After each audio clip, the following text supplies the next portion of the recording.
When I was started to drawing this teddy bear, it started to remind me about a poor man who became a rich person because of teddy bears. Yes, these silly little teddies made someone a millionaire. Once upon a time, in Brooklyn, America, there lived a man named Maurice Mishton. He lived in Brooklyn, owning a candy shop. He experienced a lower middle class life along with his wife, Rose.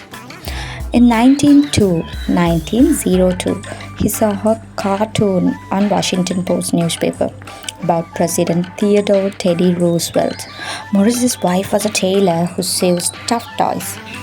So, with the newfound inspiration he got from the cartoon, he asked his wife to sew a stuffed toy version of his bear.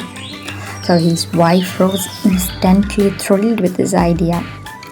But before starting this process, he has to do one more important thing.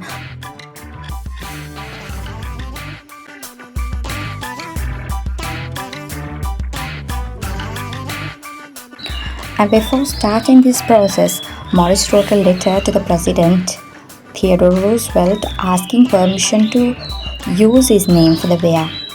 Luckily, he got a no objection reply from the President.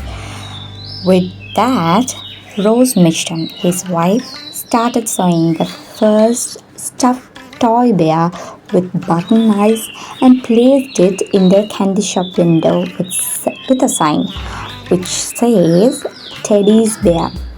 So that's not Teddy Bear, it's Teddy's Bear.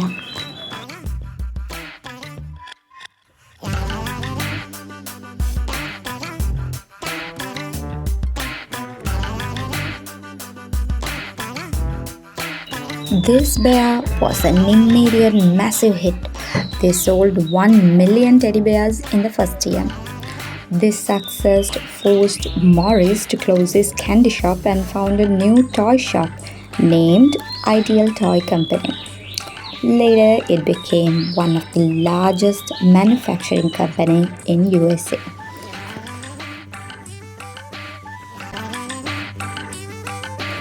That's how an unknown candy shop owner became the world famous icon.